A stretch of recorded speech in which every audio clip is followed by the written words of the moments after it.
I'm a visual artist and a biologist as well as an environmental educator. So a lot of my visual art reflects that passion and interest for nature and particularly conservation. My primary artistic discipline is singing and songwriting. I have been writing music for over 30 years now. I'm basically a self-taught artist. I've always been interested in the arts in one way, shape, or form. As a kid, I was fascinated by the concept of artist block or writer's block. Like, how can you just not be creative one day and creative another day? And that just led me down this rabbit hole of art. My primary artistic discipline would be theatrical productions, from acting to producing. I'm a visual artist, full on. I make in a lot of different mediums, but my primary focus is screenwriting. I am a zydeco musician. My primary artistic discipline is a dance and movement artist. I work primarily in illustration and murals and doing lots of colorful painting. My ArtSpark project is an opportunity for aspiring youth individuals who want to write poetry or songs. I was hoping to provide an opportunity for young people who have an interest or even don't know if they have an interest in it but just want to give it a shot in writing, to have, I guess, maybe a shortcut or at least have someone to help guide them and give them avenues of where they can produce their music and put it out into the world. My ArtSpark projects started off as a fun dance thing in a church that I wanted to do, and it ended up being a jazz, opera, and dance performance in the town of Washington, Louisiana. I literally make crude oil paintings. So they're in the exhibition as part of the ArtSpark grant. I was able to create 10 of these crude oil paintings, and it's literally crude oil from Deepwater Horizon, the 2010 Deepwater Horizon spill, and the ongoing, since 2004, Taylor energy spill. So it ended up being this really vast project that got a bunch of different people who had never even met each other before connected. My ArtSpark project is miniature art galleries. So you can go to one of these art galleries and they'll be set up to where the interior looks basically like a dollhouse art gallery, but it's community driven and the community is requested to participate by leaving a piece of art and taking a piece of art. 6 professional dancers. My ArtSpark project is entitled The Quarters. The Quarters is an unromanticized whole history approach to slavery here in the Deep South. 2 professional jazz musicians. One of them, Mark St. Cyr, who had already gotten an ArtSpark grant a couple of years ago. My ArtSpark project is a short film that's around 16 minutes called The Negro and the Cheese Knife. A black man gets a cheese knife from his white girlfriend, and after a wine and cheese date that they had, and when he gets home, he discovers another black man robbing his home. As that man tries to leave, he ends up getting stabbed with the cheese knife, and when the police show up to assess the situation, they don't know who stabbed who. An opera singer, Sasha Massey. My project is me actually learning the language of my family, which is called Kudi-Vini. It's its own language. It's not Cajun French. It's not French. It's its own language. In learning this language, the Kudi-Vini Creole language, I'm making my project. I'm making an album, as well as an accompanist. So my ArtSpark project was something I developed called the Pop Drop Booth, which is a mobile wooden backdrop that showcases some of my original paintings, original artwork, but also is kind of an opportunity to have an immersive art experience that can take place anywhere since it's mobile. And a an electronic music composer. A big side of what I try to do as an artist and an environmental educator is include people through citizen science or participatory biology. And so I've been taking groups out and working with fishermen and shrimpers and youth to try to look for these missing species. I think it was site-specific, it was performance art, music, just all of it, and completely original too. So it's nice building something from the ground up like that. ArtSpark really emphasizes community building and progression of local artists. And with everything that was happening in the social climate at the time and racial tensions, it was affecting every corner of the planet. And Acadiana was not spared in that. So having the opportunity to make a film that touches on those same topics and involves a lot of the people in the community making that project, I thought was very sentimental and a great opportunity to have conversations and be a part of the conversations that are happening across the planet. The reason I wanted to do this project is because I want to take art out of places people don't go. I want to put art in front of people, and I want them to be able to participate in art in however they want to. I think the ArtSpark grant creates an important opportunity to kind of reach outside of the arts community. And so I think that's a very special side, which is different than a lot of other funding opportunities.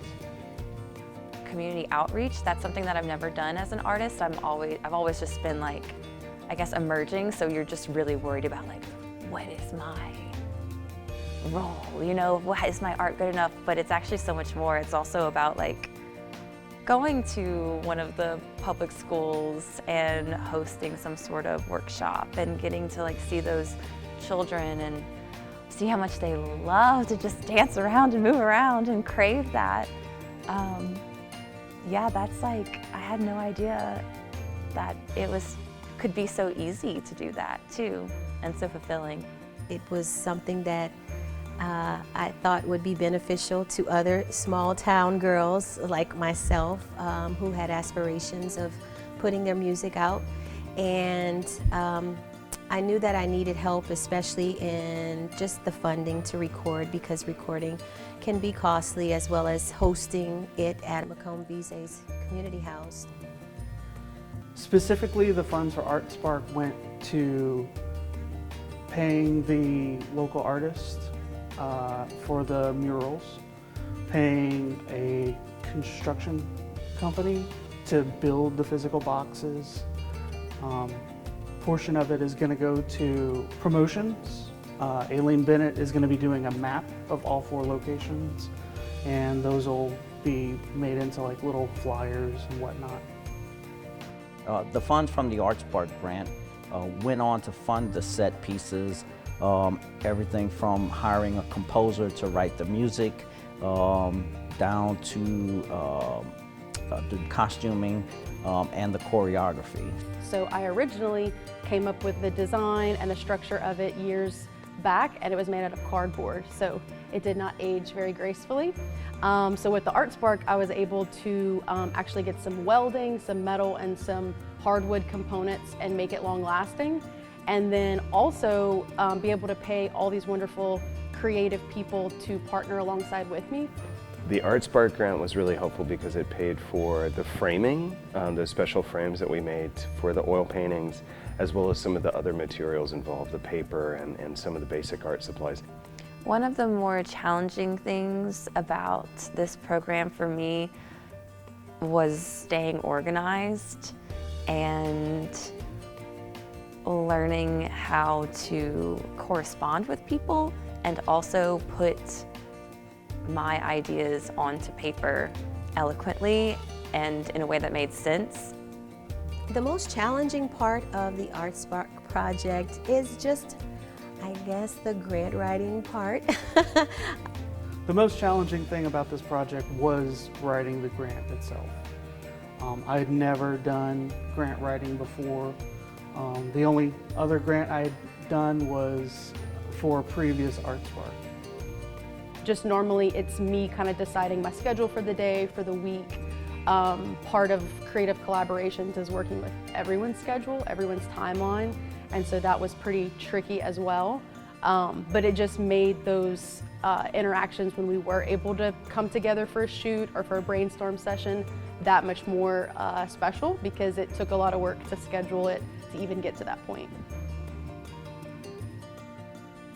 The most challenging thing about creating this album for me is really just learning this indigenous language. I overcame that by just reaching out to peers and mentors and people who had already received the ArtSpark grant before, or any sort of grant. I learned that you can't do it alone. What I learned in the process is to have vision, have a plan. Just like with songwriting, you have to kind of sit and map out what you want to write about, what it's going to sound like, who you're going to bring into this music that you're creating. And writing the grant and being a part of this ArtSpark project was the same thing. There was a lot of planning involved and pulling pieces together. Normally as an artist, I feel like I'm more reactive. I have an idea, I want to implement it immediately, or it kind of goes away. With the way that the ArtSpark works, the application process, it really forces you to sort of develop a plan on the front end and then work step by step, which does bring out a different side of creativity, I think, and allows you to kind of bring in other people on the idea and watch it grow together.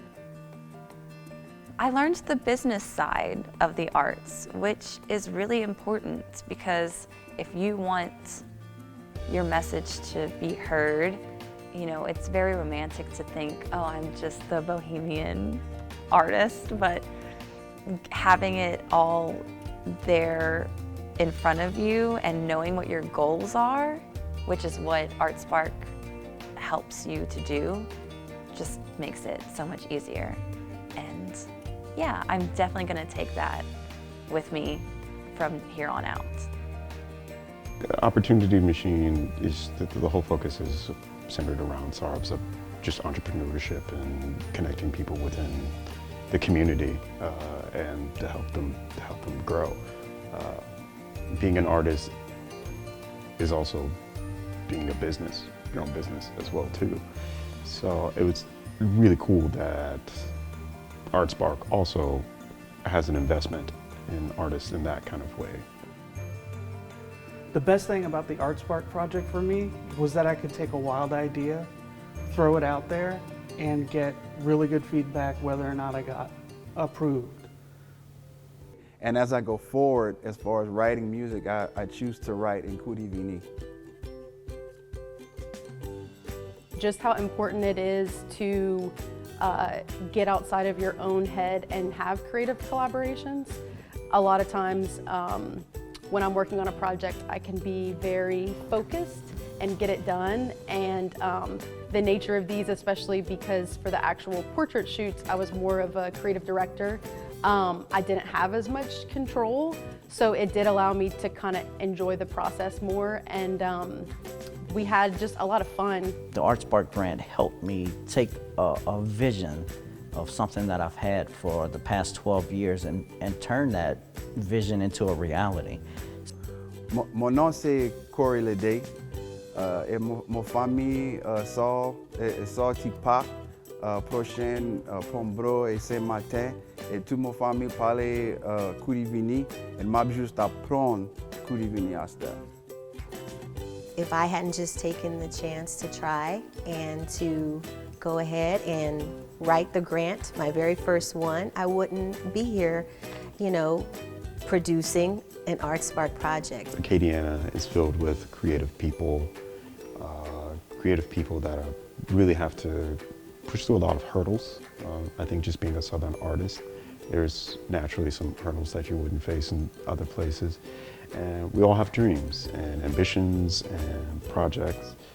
And if we just got a little bit more help or a push, those projects could come to fruition. And that's where that's where ArtSpark comes in and helps us out. So I got a grant. That's awesome. I put in work and someone liked my work and they wanted